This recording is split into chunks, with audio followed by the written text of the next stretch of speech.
Hello everyone. आज का हमारा टॉपिक है अभिवृत्ति व्यवहार संबंध।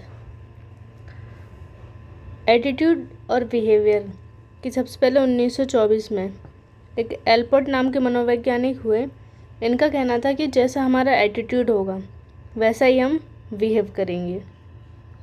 फिर 1930 में एक और स्टडी हुई, ला पिएरे ने की। इसने यूएसए में जाके एक रिसर्च की। इसने एक चाइनीज़ कपल को लिया, क्योंकि जो यूएसए के लोग होते हैं वो चाइनीज़ लोगों को ज़्यादा पसंद नहीं करते हैं। इसलिए इसने एक चाइनीज़ कपल को लिया और पूरा अमेरिका में घुमाया, लगभग 250 जगह घुमाया। उसमें से सिर्फ एक जगह, एक रेस्टोरेंट में उनको उनका वेलकम नहीं किया, उनको वहाँ से भगा दिया। लेकिन बाकी जो 249 जगह थी वहाँ उनको अच्छे से बुलाया भी गया, खाना खिलाया गया और उनका वेलकम भी किया गया। इसके बाद ला पिएरे ने इन सारी जगहों पे एक लेटर लिखा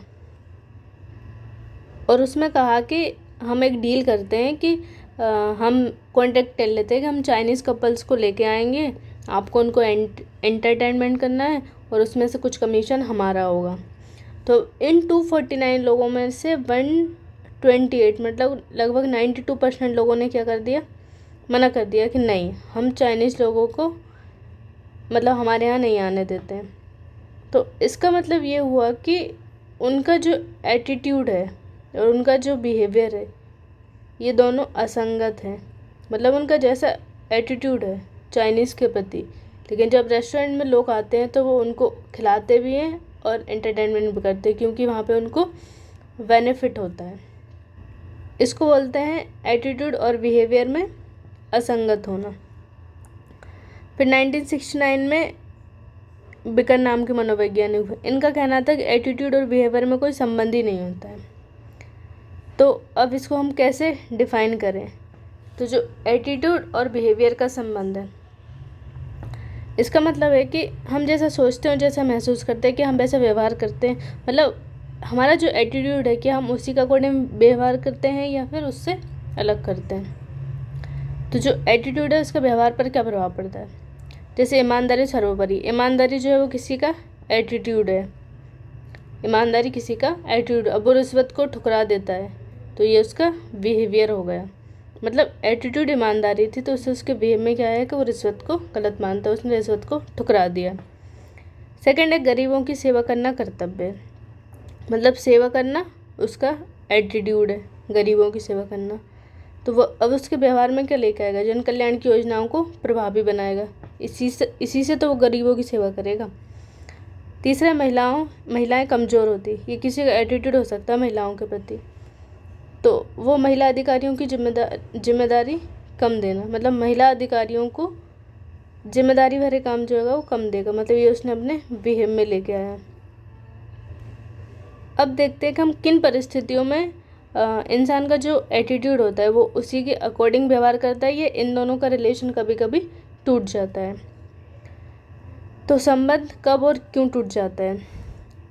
सबसे पहले परिस्थितियाँ और प्रवृत्ति से जुड़े पक्ष, इन दो के बेस पे देखेंगे। सबसे पहला परिस्थितियाँ, जिसमें पहला पॉइंट है एस्पिरेशन, महत्वाकांक्षा। इसका मतलब होता है कि लालच। अगर हमारे मन में लालच है और हमारा जैसा एटीट्यूड है तो हम उससे असंगत व्यवहार करेंगे। जैसे मैंने अभी एग्जांपल दिया यूएसए के रेस्टोरेंट का, तो उनका एटीट्यूड है कि वो चाइनीज़ लोगों को अपने रेस्टोरेंट में नहीं आने देते हैं, लेकिन जब वो आते हैं तो उनको वो खाना भी खिलाते हैं और अपने यहाँ पे वेलकम भी करते हैं। तो ये उनके एटीट्यूड और बिहेवियर का जो लिंक है वो क्या हो गया? कमज़ोर हो गया, टूट गया। जैसा इनका एटीट्यूड है वो उसके विपरीत काम कर रहे हैं। दूसरा, सामाजिक दबाव।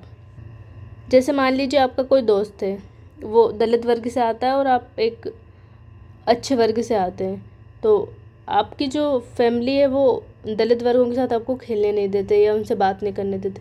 लेकिन आपका कोई अच्छा दोस्त है दलित वर्ग से,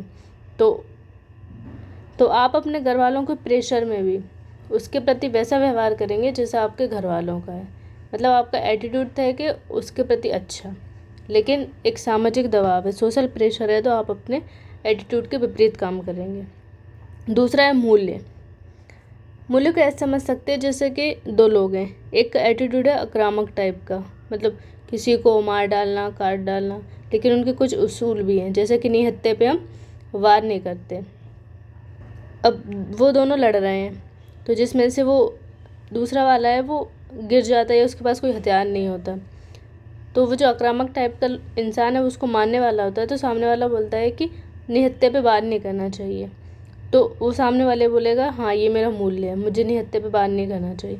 मतलब उसका एटीट्यूड आक्रामक टाइप का था कि उसको मार डालना, लेकिन उसका मूल्य बीच में आ गया, तो इससे उसका एटीट्यूड और बिहेवियर का लिंक जो क्या हो गया, कमज़ोर हो गया। चौथा है व्यक्तित्व। व्यक्तित्व में जो दबंग टाइप के लोग होते हैं जिनका मजबूत एटीट्यूड होता है, उनका जो व्यवहार और एटीट्यूड का लिंक होता है वो मजबूत होता है, और कुछ सबमिशन कमज़ोर टाइप के लोग होते हैं उनका तो कमज़ोरी होता है। सेकंड में देखते हैं अभिवृत्ति से जुड़े पक्ष। इसमें 3 तरीके से देखना है। स्ट्रेंथ ऑफ एटीट्यूड, मतलब एटीट्यूड की ताकत, मतलब उसका बल कितना है, इसका प्रभाव कितना है। दूसरा है स्पेसिफिसिटी ऑफ एटीट्यूड, मतलब विशिष्टता। तीसरा है परीक्षण तिथि में त्रुटि। तो हम इनको अब एक एक कर करके समझते हैं। सबसे पहला स्ट्रेंथ ऑफ एटीट्यूड में, इसमें सबसे पहला है ओवेनिस्ट, एम्बिवेलेंट। ये आर्टिमेज कॉर्नर नाम के एक मनोवैज्ञानिक ने 2000 में अध्ययन किया, और उन्होंने बताया कि जो ओवेनिस्ट व्यवहार होता है वो एटीट्यूड और बिहेवियर का लिंक जो होता है वो कमज़ोर बनाता है। अब ओवेनिस्ट क्या होता है, मतलब इसमें 2 भाव एक साथ आते हैं। जैसे कोई बीपी का मरीज है, लेकिन आइसक्रीम जो है उसकी फेवरेट है, डॉक्टर ने उसको मना किया है कि नहीं आपको आइसक्रीम नहीं खाना है, अगर आप आइसक्रीम खाएंगे तो आपकी ज़िंदगी के 3-4 दिन कम हो जाएंगे। अब वो बाई चांस उसको ऑफिस में कोई पार्टी है और वहाँ पे उसकी फेवरेट वनीला आइसक्रीम आई हुई है, तो अब उसके मन में एक ख्याल आएगा कि खाऊं या ना खाऊं। तो ये जो लिंक है, मतलब 2 भाव उसको एक साथ आ रहे हैं, तो ये ओवेनिस्ट बिहेवियर है। तो यहाँ पे एटीट्यूड और बिहेवियर का लिंक क्या होगा, कमज़ोर हो जाएगा। दूसरा है ओरिजिन एटीट्यूड, मतलब एटीट्यूड का ओरिजिन कहाँ से हुआ, उत्पत्ति कैसे हुई। जैसे पहले जेनेटिक और बायोलॉजिकल, ये हमने पीछे पढ़ा था। ये व्यवहार एटीट्यूड के साथ मजबूत संबंध होता है, इनको कमज़ोर करना मुश्किल होता है।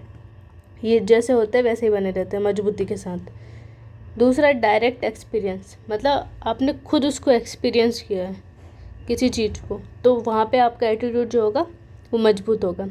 जैसे किसी सांप्रदायिक दंगे में आप और आपकी फैमिली फंस गए हैं, तो वहाँ पे आपकी फैमिली फंस गई है, मतलब उनको वो नहीं रहे अब, तो आपने जो सांप्रदायिकता को वो देखा, तो मतलब जैसे 2 वर्गों के बीच सांप्रदायिकता का भेद हो रहा था, तो जो सेकंड वर्ग था उसके प्रति आपका जो एटीट्यूड होगा, मतलब आपने उसको डायरेक्ट एक्सपीरियंस किया था, तो आपके मन में भाव आएगा कि मैं इनको नहीं छोड़ूंगा, मतलब तो ये होगा डायरेक्ट एक्सपीरियंस, मतलब उसने खुद अनुभव किया, खुद भोगा हुआ है। तीसरा इनडायरेक्ट एक्सपीरियंस या बुक्स से, तो ये जो वाला एटीट्यूड होता है ये वीक होता है। तीसरा है इम्पोर्टेंस के आधार पर। इम्पोर्टेंस के आधार का मतलब है कि अगर हमारा जो एटीट्यूड है वो हमारे लिए महत्वपूर्ण है, हमें कोई लाभ पहुंचाता है, तो वहाँ पे लिंक मजबूत होता है। लेकिन अगर वो हमारे लिए कोई मायने ही नहीं रखता है तो वहाँ पे उसका लिंक कमज़ोर हो जाता है। जैसे पॉलिटिकल का उदाहरण लेते हैं, जैसे किसी किसी को राजनीति बहुत पसंद है, बहुत लोग जाना चाहते हैं, कुछ लोग नहीं जाना चाहते हैं, तो जो लोग जाना चाहते हैं उनका तो एटीट्यूड जो होगा वो पार्टी के झुकाव में ही होगा, मतलब उनका वहाँ जो एटीट्यूड है और बिहेवियर उनमें लिंक मजबूत होगा। लेकिन जिनका नाम नहीं है वो कमज़ोर होगा। अब सेकंड था विशिष्टता वाला। इसमें जनरल टू जनरल एटीट्यूड होगा तो ये मजबूत होगा। अब जनरल का क्या मतलब है यहाँ पे, जैसे कि एक ये पूरा वर्ग है और ये उस वर्ग का कोई एक पर्टिकुलर इंसान है, आप इस पूरे वर्ग के प्रति अच्छी धारणा नहीं रखते हैं कि नहीं ये लोग अच्छे नहीं होते, लेकिन उस वर्ग के किसी एक विशिष्ट इंसान को आप अपना आइडल मानते हैं। तो ये क्या हो गया, एक स्पेसिफिक हो गया। अब जैसे पूरा वर्ग है, तो इस वर्ग के प्रति आपका जो एटीट्यूड है वो इसके प्रति भी होना चाहिए। मतलब अगर इसके प्रति पूरा सामान्य बिहेव है तो इसके प्रति होना चाहिए। अगर ये दोनों सेम है तो उस टाइम हमारा एटीट्यूड क्या होगा, मजबूत होगा। मतलब हमारा जैसा एटीट्यूड हम वैसा ही बिहेवियर कर रहे हैं। लेकिन अगर आपका जो एटीट्यूड है किसी एक स्पेसिफिक और जनरल होगा तो यहाँ लिंक क्या हो जाएगा, कमज़ोर हो जाएगा। जैसे कि आपका एटीट्यूड है कि ये वर्ग अच्छा नहीं होता, लेकिन आप उसी वर्ग के एक विशिष्ट इंसान के प्रति मतलब अलग बिहेव करते हैं, तो ये यहाँ पे आपका एटीट्यूड बिहेवियर का लिंक कमज़ोर हो जाएगा। सेम ऐसा ही होगा, यहाँ स्पेसिफिक होगा तो यहाँ लिंक मजबूत हो जाएगा और यहाँ पे कमज़ोर हो जाएगा। तीसरा है परीक्षण तिथि में त्रुटि। जैसे कि मान लिया आप बचपन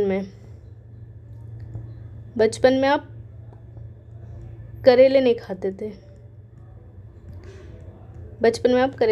थे, तो लेकिन आप फिर बाद में कोई बड़े शहर में पढ़ने चले गए, तो वहाँ हॉस्टल था, वहाँ आपने करेले बहुत ज़्यादा खाए या आपको मिलते थे, तो आपकी वो पसंद बन गई। मतलब पहले आपका जो करेले के प्रति एटीट्यूड था वो अलग था, लेकिन अब जो एटीट्यूड है वो अलग है। तो अगर आपके बचपन का एटीट्यूड और अभी का जो एटीट्यूड है उनके बीच का अगर परीक्षण करना है तो ये टाइम गैप की वजह से क्या होगा, लिंक कमज़ोर हो गया। मतलब टाइम के साथ आपका जो एटीट्यूड है वो बदल गया। अब नेक्स्ट इसमें कुछ एग्जाम्पल दिए हैं। एग्जाम्पल ऐसे लेना है हमें, पॉजिटिव और नेगेटिव। मतलब टेक्नोलॉजी को लेकर किसी का एटीट्यूड पॉजिटिव हो सकता है और किसी का नेगेटिव हो सकता है। अब जिसका पॉजिटिव एटीट्यूड होगा वो चैट जीपीटी को, एआई को और जो भी है गूगल को, इन सब को बहुत अच्छे से अपनाएंगे। लेकिन जिनका टेक्नोलॉजी के प्रति नेगेटिव वो है तो बोलेंगे इससे साइबर क्राइम होते हैं, बहुत ज़्यादा क्राइम को बढ़ावा देता है, तो ये नेगेटिव एटीट्यूड हो गया। मतलब हमारा जैसा एटीट्यूड होगा हम वैसे बिहेव करेंगे। ऐसे ये सारे एग्जाम्पल में फिट हो जाएगा। फिर आगे है,